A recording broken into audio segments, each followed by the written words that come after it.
Well, from scientists to engineers to mathematicians, today we honor and celebrate the women who broke through the gender barrier to make strides in the STEM field. February 11th marks International Day of Women and Girls in Science. And one woman that accomplished quite a feat in the coding realm is our tech expert and our dear friend, Katie Linendoll. She joins us in studio to talk about her journey.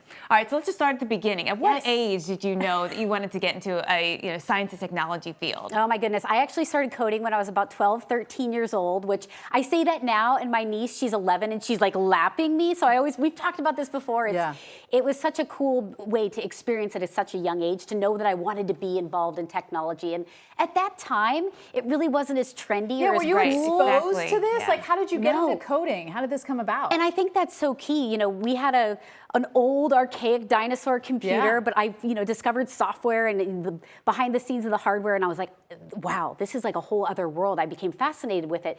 Nowadays, I think it's more, you're exposed to robotics and I mean really cool interactive coding opportunities, and you get to see what people at NASA are doing. So if I had the opportunities the kids have now, I think I would have been even more in love with it, but it was exciting. Did you ever think that this isn't something I should do as a girl, and how did you get past that? I was typically the only female in all of my classes. I got my networking certs while I was still in high school, a program that was very new. Again, I'm dating myself, but when I went to university, I went to the Rochester Institute of Technology. I was the only girl in all of my classes.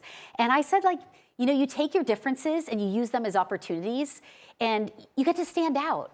And I think that was really unique, but I think now more than ever, we're saying encouraging girls. We're finding that if girls are not involved in STEM by middle school, they're typically checked out, which is a really scary statistic. So getting them more exposure to and more hands-on and better understanding these fields, to know that those are avenues that they could really fall in love with. You know, you inspire us every single time you come on. How are you inspiring girls and women every day when you're out there? I try to be a role model and lead by example. But I also say, like, I'm unapologetically female, as I like to say it. And, there's a stigma. I think, if you asked a child to draw a scientist or an engineer, they may typically come up with a guy in glasses. And it's like, how do we break that stigma and how do we break that mold? Even that stigma, right? Yes, like, right? It's a little, when you think about it, it's kind of odd. Yeah. So I think, just doing what I do on television and doing what I do in technology, but also I'm adamant about saying to girls especially, and boys too, don't forget about our boys. I think it's just as important. When you can show them what they can do in these worlds of technology, they could be amazing meteorologists, they could be building an app, they could be working and creating a rocket.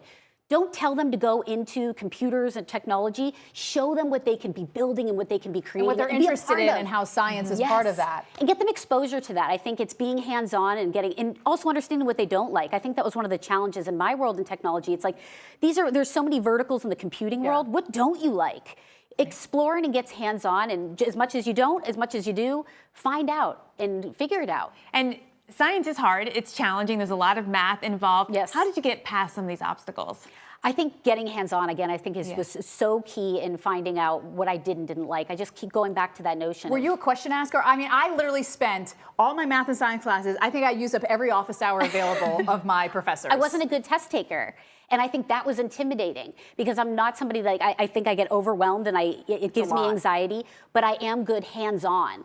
And I think that was a big game changer for me, especially in school. When it came to building the computers, I liked that. But when it came to standardized testing, which I think sometimes in education, we focus too much on, I think we have to differentiate with kids in the classroom, which it starts at a fundamental level. Yeah. Fantastic, Katie. I mean, you're spot on. Always. Thank you. So good to have you. Thanks for having me. Yeah, and love your sweater. She's always brings something weather related for us here.